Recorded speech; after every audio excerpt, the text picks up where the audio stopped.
We're at 2, 4, 6.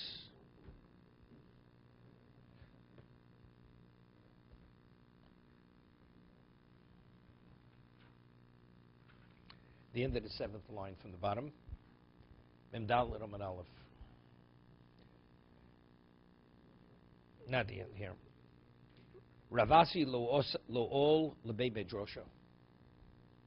Ravasi did not come to the base medrash. It's interesting. Never just thought of it now. The Gemara says in Bava Basra that you're not permitted to build a structure in a community, a Jewish community, that's higher than the shul. The shul, Beis HaKnesses, has to be the highest structure in the community. Besides the pasuk, that has to be the focal point. So it's cited in Shulchan Aruch, but today, people have their homes are higher than the shul, than the Beis HaKnesses. So the Mefarshim explained, and Rishonim explained, that since we live in cities where there are Gentiles living there, so since their structures are higher than the shul, so therefore building our houses that are higher than the shul is not a problem. It's not a disrespect, because there are structures in the community that are higher than the shul. But if you have a community which are only Jews, no structure is permitted to be higher than the shul.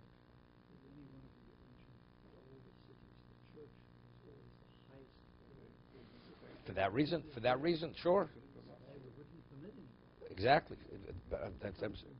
No, wait, I didn't get to here yet. This is the Gemara of Bava Basra. That's where they get it from. What do you think the Pope looks like? He looks his vestments, right? He's the high priest, Lahavdil. That's what he is. So now, it says Ravasi. What is in Ol is Aramaic. It says Ravasi lo Allah lebei medrasha. He did not ascend to the base medrash. What do you mean? What about if it's at the base medrash is the bottom of the hill? Right? I mean, he didn't ascend. So either you say because the base medrash was built at the highest location, so that means he didn't ascend. But when you go to the base medrash, regardless of where you're coming from, you're always ascending. Right? That's why the Gemara uses the term lo ol. He did not ascend to the base medrash.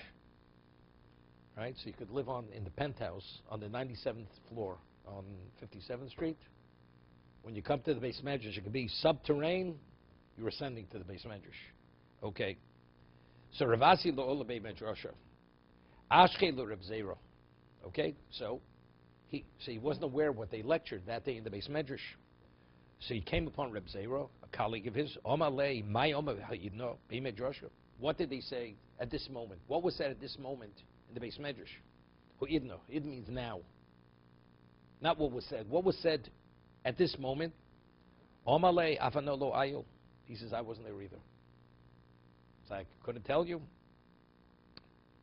Rav Oven hu da'ayu. Rav Oven, he was there. He ascended. Keeps reiterating. Hu da'ayu. He's the one who ascended. V'oma chavrusa kulak Reb Yochanan.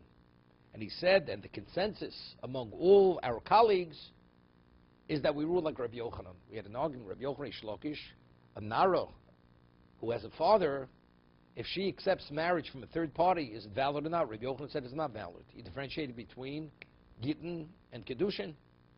Rish Lakish says no. Just as the Nara is qualified to accept the get, she's qualified to marry independent of her father. So the consensus among all our colleagues was Kereb Yochanan. Okay? That's what was said in the base medrash. V'tzavach Reish Lakish ki kruchyo. Hear this?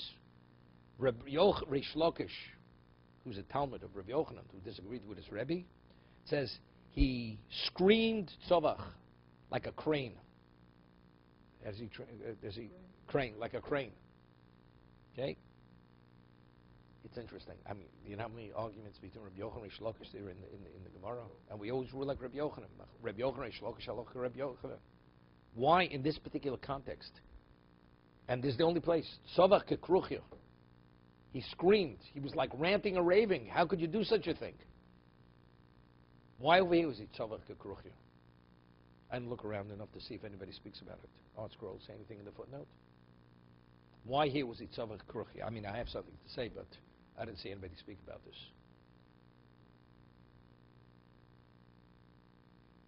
What did he say? It says, V'yotzav ha'oiso, v'leko da'ashkech beik. How do we know that How do we know that the Mishnah tells us that when you marry a woman, you can marry a woman with a shtar? Kesser shtar rabia. How do we know shtar? Gemara says because the Torah juxtaposes marriage to divorce. It says v'yotza v'oisol lishacher. What's v'yotza? Yotza is what? That's a get. That's a document. So just as you terminate a marriage with a document, you can actually create the marriage through a document. So we find the Torah is equating marriage to divorce. So we're saying, if according to the Chachomim, a woman who's a Nara, she's 12 years old, she's qualified to receive the get, independent of the father, and the Torah says we don't differentiate based on this hekesh. We don't differentiate between marriage and divorce. So if that's the case, she should be qualified to accept the kiddushin. Right? That was his point. So the tzavach kekruchya is based on the pasuk. That's the way I understand it. Others say, I disagree in Svara. You see it this way, I see it differently. But it says, how could you can't go? This is contrary to the almost the literal translation of the Torah. Within these words lie that we make no differentiation. So how do you differentiate? That's the reason why it's tzavach kekruchya. That's why it uses such a strong term.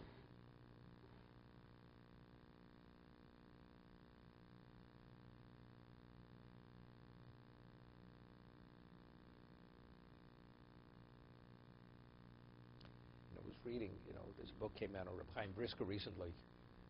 Reb Chaim Brisker was a level of genius. His father had said, his grandfather was Reb Chaim Volozhner, that Reb Chaim Volozhner is considered the father of all yeshivas. He's the one who established the first formal yeshiva, and from that, all Torah outside of the Hasidic world emanates from what he created. And he was the Talmud, he was the student of the Vilna Gaon. So because of what he did, so he said, Reb Chaim, he inherited the mind of his grandfather. It was a great-grandfather, great-great-grandfather. The level of genius. So when he was very young, when he was already, even before his bar mitzvah, he already was proficient in Shas. When he was 14, 15 years old, he would study every day 36 Blat Gemara, Gemara Shitosis, Rif, Rambam, Rosh, and Shulchan Aruch every day. That's what he'd do every day at the age of 14, 15 years old. And he had a retentive memory. And he had very insightful, creative mind. So somebody, the Beis HaLevi, his father was with him, and he met a Rav who was a colleague of his father. And he says to him, "This is my son." He said, "Would you like to?" And he was known, and it was said that he knew half Shas. Half Shas when he was about 12. So he goes up and they referred to him when he was a little boy as Chaimka. Chaimka, that's what they called him. So he says to Chaimka, "I hear you're very, very precocious, knowledgeable. I hear you know half Shas." He says, "Which half do you know?" This is what this great Torah sage asked. He says, "Whichever half you want. Ask me, that's the half I know." So he says to Reb Chaim Brisker, as a young, he says to him, "I'll ask you a question." So he says, "Fine, ask me." He asked him a question, and when he asked him the question, he says, "I'm going to give you two answers." The first answer, and he spoke to him just a little bit. From that, he was able to evaluate his line of thinking. His first, I'm going to give you an answer, the answer that you have already given on this question, and then I'll give my own answer. And then he gave his own answer. First, he said the answer which this person gave himself, which he never heard the answer. But just from speaking a little bit, he understood his trend of thought, how his mind works. He gave his answer. And then afterwards, he gave his own answer. This was Reb Chaim Brisker. Okay? And Reb Chaim Brisker had a friend as a child when he was 11, 12. The Rogachev Gaon, they were friends together. Rogachev Gaon, his father had brought him to the Beis HaLevi, to Reb Chaim's father, to study under him. He was 11 years old, and he already finished Shas. And also, he's one of a kind of a genius. So he said to him, he's a child. He says, no, he says, you can speak to him a little bit. And he realized, what he was. He was like a computer at 11 years old.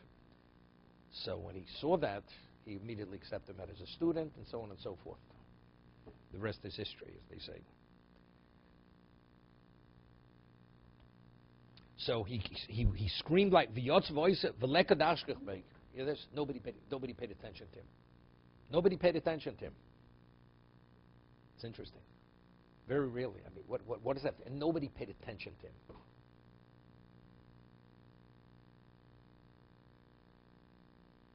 You know, I once mentioned we find arguments throughout Shas. What are they really arguing? And the Ramchal makes this point. The Gemara says you'll never find in Shas where, or in the Mishnah states halacha, and then afterwards the Gemara says minayin, what is the source of the halacha? Meaning, the Machlokes Beishambe Beis Hillel or Shammai and Hillel originally, the argument was what the Masorah was.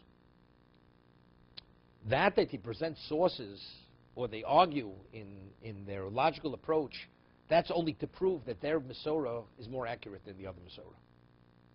It's not they start from their logical understanding. That's not where it begins. It begins with Masorah. I disagree with your Masorah because my Masorah is different. My tradition is different than yours. Therefore, now that each one is arguing to prove that his Masorah is more accurate. Rabbi Yochanan said that a woman who's a Nara kiddushin, she cannot marry independently. That was his Masorah. So he says, it says v'yotzav ho'iso. It's a pasuk, and he's screaming like a crane. Leka da'ashkvei, they paid no attention to her. They paid no attention to Rish Lakish. That's the Masorah. But it could be expanded. That our Masorah is limited to certain things. You only learn certain things from Yotzav Ha'isa. That you don't learn. That the daughter cannot accept kiddushin. So the reason why it says they didn't pay attention, because the moment you start paying attention, then you're putting Masorah into jeopardy. No, maybe we should consider. When we consider it, we have a Masorah. Rabbi Yochanan was only proving his Masorah. There was never a question what the Masorah was. It says, but it says voice. Leka dashkach bei.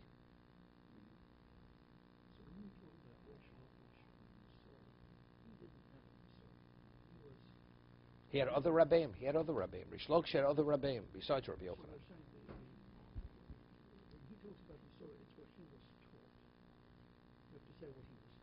What he was taught. Right. It's interesting. It's primary Rebbe, but he argued with him. No. But very often I could question your Masorah. It's not but I could question Masorah, saying maybe it's not correct because I have difficulty with understanding it. Let's say I find a flaw which you can't respond to. It's a logical flaw. Or from a pasuk which would indicate that your Masorah is not as firm as you're making it out to be. But it's interesting. You find, not that I'm so proficient in Shas, but you find in the Gemara and Sukkah the same term, lekod da ashkar bo. Here it says bei. The Gemara says in Sukkah that what happens if you steal the minim, the species of the lulav? So it says that if you use a lulav agozel, it's possible. Stolen, it's mitzvah b'avera. The first day of Yom Tiv, you have to own it. So if you don't own the dalid minim, it says lochem, l'kach, lochem b'yom harishon. It's not valid. What about if a person goes and he alters the dalid minim? There's a shinui, right? So the whole discussion, if you go and you alter it, it's not exactly as it was when you stole it. Now it's considered yours, or yotzei, not yotzei. So the Gemara tells over a story. So we hold la halacha. The Gemara says it's not. Why? Because even if you bind it into the four, you tie them together, bind them together in a band, since it could be undone and it could be restored to its original state, that's not considered an alteration. An alteration which can be restored to its original state is not an alteration. It's called shinei achos el brioso. An alteration which could revert back to its original state, it's not a shinui. Somewhere tells over a story that a person stole. It's called a meirish. It's a main beam. It's a supporting beam in a house, and the person stole it from this woman, stole her beam, and he built the house, and it was the supporting beam of the house. So the woman comes, I think, to Rava, says to Rava, the man stole my beam. Rava says, irrelevant. He'll pay you. She says, I want my beam back. Says, sorry. There's a shinoi. It's no longer a beam, it's a house today. This is what it means. But shinei choseh brioso. Let him dismantle the house. Right? The house can be dismantled. It may cost him. He'll take a tremendous loss. They'll let him dismantle the house. She starts ranting and raving. What do you mean? It's contrary to what the halach is. She's telling Rav what the halach is. So it says, why? Because the Gemara says this is what we call takonas meirish. We want a thief to do tshuva. If you're going to tell the man he has to dismantle his house, you understand the man's not doing tshuva. If he could, it easily could be converted back to what it was, is one thing. But the man to destroy his house, to be able to return the beam, we're not going to impose that on. So therefore, it's going to hefker bez nefker. On a Torah level, it's true. But rabbinically, midrabona, it's called takonas meirish. But it says she ranted. And she was screaming. It says, well, ashkach ve Rava. Rava ignored her. He did not pay attention to her. I'm just saying, the Gemara also uses the term over there, lo ashkach ve. So she was also coming from a Torah perspective. Torah says, but it's not a shinoi. But we said it's sufficient. It's sufficient that you'll be compensated, but you're not getting the beam back.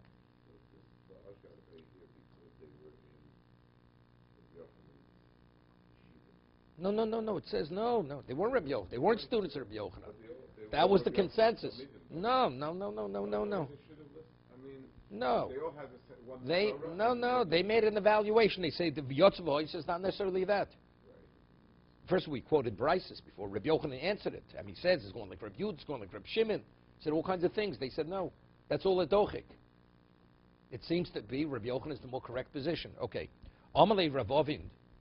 So, Reb Zera wasn't there, and what? And Rav Asi weren't there. Neither were there. So they said, Reb Ovin, he was there, so he's the one who communicated to us. Amalei Reb Ovin. Amalei, so Rav Asi says to Reb Zera, Reb Ovin bar Samcha, hear this, is Reb Ovin a bar Samcha? Is he really reliable? What he's telling us, is he reliable? What he's telling us, is it accurate? Maybe, could it be trusted? People quote many things, but it's not quoted correctly. Like very often, a person says to me, he says, Gitvar Torah, you said was phenomenal. I said it over in your name. I said, if you said over what I said, I don't mind. But I'm concerned what you said over may not be what I said. Right? So that's what he's saying to him. So Rav Asi says to Reb Zera, is it accurate? Is he a bar samcha? Is he reliable? Omar lei ein. Yes. Why? Kivinyama letignihu. So Rashi says, it's like taking the fish out of the sea and putting it right into the frying pan, without any delay. It's fresh as could be. It's from the sea straight into the frying pan. Since I met Reb Ovin as he was coming out of the Beis Medrash, so Rashi says he didn't have time to forget. There wasn't time to forget, so therefore what he told me was accurate. But what does this do with the time? Sometimes people exaggerate or they make statements. No, he's definitely capable. He understands. It's not a question of understands. But people, over time, things become a little unclear. They forget. This is a simple point. The simple point is that the whole Beis Medrash agreed with an opinion. He wasn't going through the shot of photography per se. I'll tell you a story. Which is not so simple. What you're saying. There's a question during Seres Tshuva. When we say Kaddish, you say Le'elo, Le'elo, Le'elo.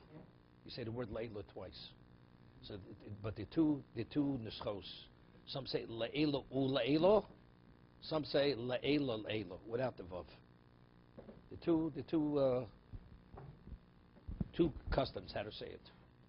So my mashgiach, Zacharin Levrocha, he was the Baal Tefillah in Baltimore.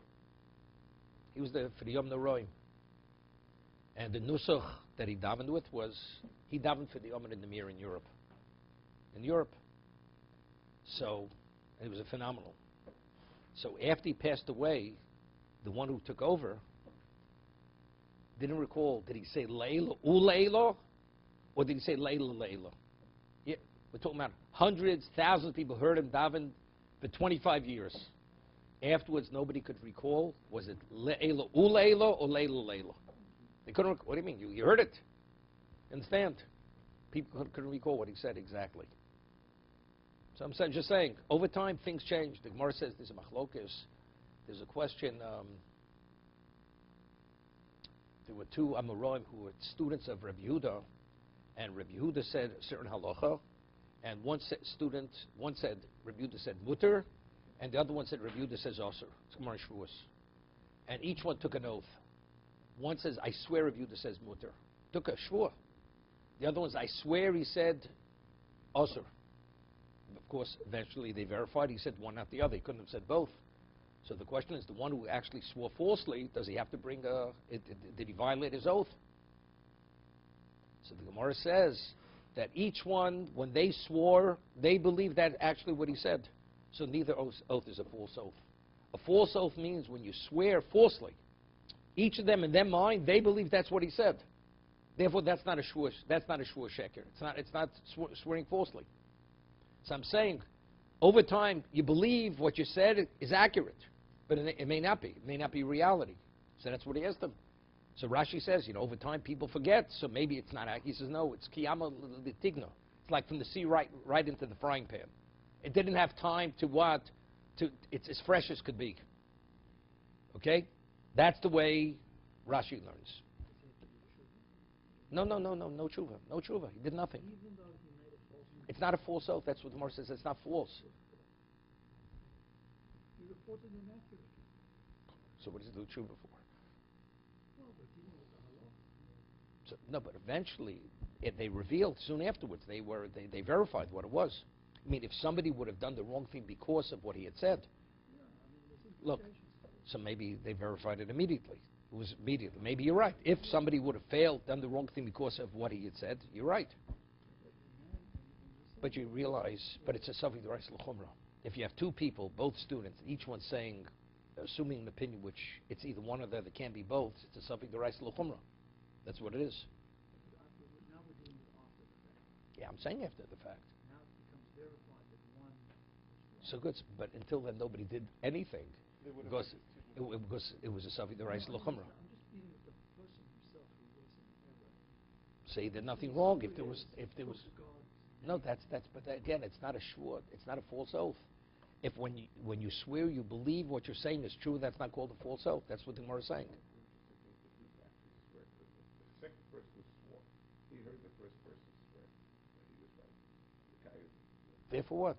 So Therefore what? So he says you're wrong.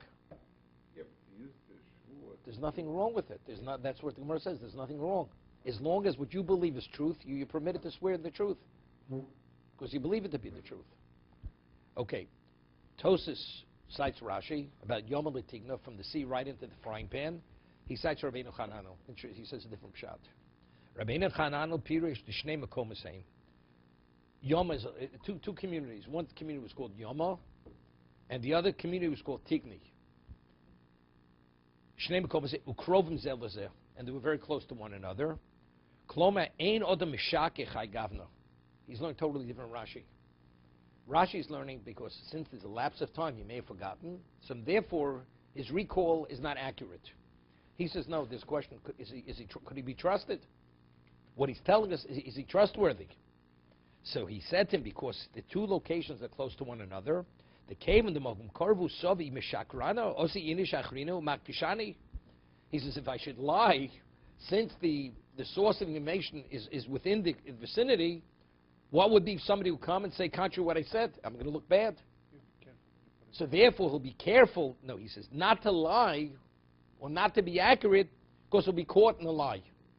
Because it's not, because the source of the information is available, very quickly available. Therefore, initially, he will not lie. It says, Hilkoch lo mishakir. We're not saying that he would consciously lie. He would just be more conscious aware that to say it accurately. Is that the case? He says Mishakrona, because it's different. The person has Cheskes Kashrus, and he's Namora, right? But you find all kinds of people. You find all kinds of people, they have their whatever. They would intentionally lie? Sometimes a person, the Gemara says that in Bava Metzia, that if you lose an object and this person finds it, so he's not permitted to release the object unless the person gives an identifying indicator, a simon. What about a Talmud Chacham? A Talmud Chacham, who has tvias ayin, he recognizes something just by seeing it, although we cannot give any identifying mark, he's believed based on tvias ayin. Mr. Moshe says, when is he believed? That's only if he never lies. But if there are times where he exaggerates, or he says it seems to be, and because when you say it seems, it is, then we don't rely on his tvias ayin. Because even though he says it looks like mine, 80% is not enough. It has to be 100% yours. So we're not talking about blatant lying. It's like when it's a little fuzzy, hazy, he says, well, that's what he said. But maybe didn't say it. Person has to have a level of reputation. Has to have, it's based on, this person, that's his reputation. That's his track record. Never exaggerates. Whatever he says is always exactly as it is. And he's established as such a person. Ramosha has a tshuva. Moshe Feinstein said, Ramosha was very lenient in terms of the height of a mechitza in the shul. Mechitza, he holds it has to be 5 feet. That's considered lenient. So somebody writes him a question. He says, I heard it was said in your name that if you have mechitza, which is 36 inches, it's a valid mechitza, 36 inches. Right? So Ramosha writes back, it's printed in the Sefer, he says, they say a lot of things in my name. That's one thing I never said. That's what he writes back. Okay? But everybody, in those days, everybody quoted Ramosha. Why is it permitted? Because Ramosha says. Ramosha says, but I never said it. Okay? Now it's interesting. This halacha of, because he can be caught in the lie, therefore he will not. Therefore he will report accurately. So we're not talking blatantly lying. Even though it may not be clear, a person may say something, although it's not absolutely clear. But if he knows that it could be verified easily because the source of the information is close by, he's going to be very careful not to say it unless he definitely remembers clearly, he will not say it. Because he'll be caught in a lie. Not that he lied, that he said something which was not clear in his mind, and he said it over as if it was clear. There's halacha in Shulchan Aruch. The Gemara says, normally if you have milk falling to meat, you have to have ratio of 60 to 1. Because we say that if you have 60 to 1, basar b'cholov, the milk is so diluted in the meat, you're not going to taste the milk in the meat. That's the halacha bittul b'shishim. So Gemara says, what happens if the milk falls into the meat, and you don't know exactly what the ratio was. It could be 60 to 1, it could be 100 to 1, but it could be 40 to 1. So you're not sure. So the Shulchan Aruch rules, based on the Gemara, that if you get even a non-Jew who's an expert taster, he has professional taste buds, he's called a kveilo. If he tastes it, he tells you he doesn't taste the milk in the meat, you're permitted to eat it. You're permitted to eat the combination. So all the commentators ask the question, but a goy has no nemonos. A witness is believed regarding something permitted not. He's a non-Jew. He has no nemonos. Maybe in rabbinical, but this is doraisa, because we paskin tam kika doraisa, that the taste, when you taste the milk and meat, this is the real thing. And whether it's milk and meat or any other mixture of non-kosher and kosher, and you question whether it's 60 or not, the halacha is you rely on the goy. Okay? That's the question they all ask. The Taz and the Shach ask this question. So what they answer, they say a principle similar to what Tosa says here. We have a principle there, it's much more than this. That anything which is mils davidu legluye lo mishakri inchi. We could say with certainty something which will be revealed that the person is lying, a person doesn't want to be caught in a lie. The man tells you, I don't taste milk in the meat. And he's a professional.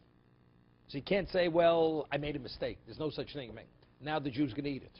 All of a sudden the Jew eats it. He tastes the milk in the meat. So that what is that? It reveals the goy lied to him. And the man's a professional. So therefore his reputation is important to him. So we could say with certainty something that he'll be caught in a lie. We could say with absoluteness, a man's not going to lie. So it's not based on Eidech and Bisurin. It's just based on fact. Similar here. He says, how do you know he's reporting accurately? Because since he could be caught in a lie, because the source of information is not far from here, therefore, there's no question. It's not 80% and he turned into 100%, but he really remembers accurately that this was the psak, that we rule like Rabbi Yochanan. Similar to that. Okay?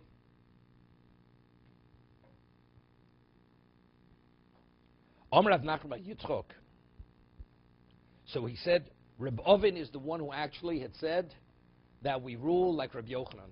That all the colleagues, there was a consensus rule like Reb Yochanan. That a Naro accepts kiddushin is not valid. Amar Rav Nachman Yitzchok Anolo Reb Ovin Reb Chior.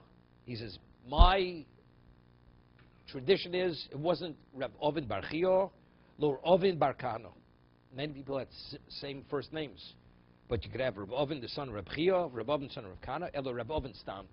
So when they said Reb Ovin, it wasn't either of the others. There was a person who was known as Reb Ovin. What difference does it make? If it's Reb Ovin, bar Chior, Reb Ovin, bar whatever it is, bar Kana or Reb Ovin, Limim Didei Adidei. Because if I should hear another psak from Reb Ovin, and it should be contradictory to what I heard initially, it'll be a contradiction, it'll be a stira. So therefore, when my understanding, my Masorah is, it was Reb Ovin that said it over. So if it should be said in Reb Ovin's name differently, then I understand I have a problem. But if it's the others, he said, well, it was a different Reb Ovin. Okay? It's interesting. We had a Gemara, which we once studied here many, many years ago. It's more than Beis and Aleph and Megillah. Those who do Daf Yomi also should know it. The Gemara has a question over there about... says that a village is able to advance the reading of Megillah to as early as the 11th of Adar. Right? It's normally the 15th, 14th or 15th, but Kforim Magdim L'Yom HaKnisa. 11th, 12th, 13th.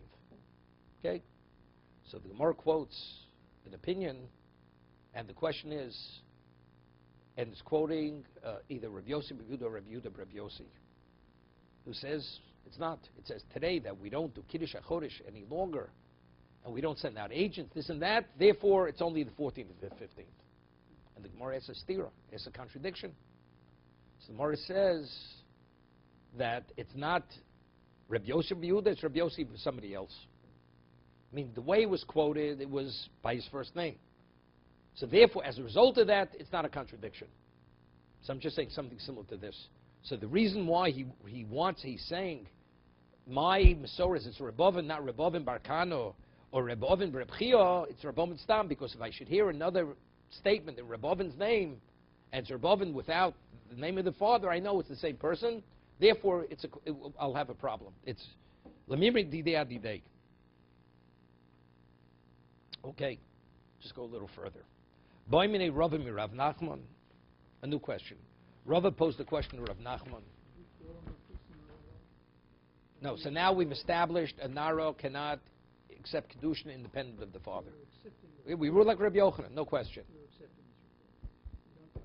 Right, correct. Now we're asking, according to the Chachamim, the Chacham say explicitly that the Naro is qualified to receive the get independent of the father, correct? That's the Chachamim in Gittin. Now the question, if she's qualified to receive the get, Nara Mashatasa Shaliach, L'kabel Gito, Miyad Balo. So we say something she could do. Could she delegate it through a Shliach? If she's qualified, could she make a Shliach to receive the get on her behalf? Right? There's no, the father definitely. Now what's the question, even before we address it? Now, she's not a much, she's a Nara. Nara. There's a Nara. Now, when a Nara marries, right, who created that marriage? The father created the marriage, right? As we say, especially, a Nara cannot marry independent of the father. So when she receives the get, whose effect are you terminating? No. I mean, for the sake of V'aftal D'Recha Kamocha, but in terms of halacha, no, she cannot. So let's say we're talking about get. The father, who created the marriage? The father. So if he created, he controls, he determines if the marriage is going to be terminated or not. So if the get is given to him, no question it's terminated. The Chacham say, not only if he receives the get, even if she receives the get. She receives the get. Okay? So that the father can make a shliach, it's understood. Because he's the equivalent of the daughter. A daughter who's an adult, a full adult. It's like he's the one who's married. He's married.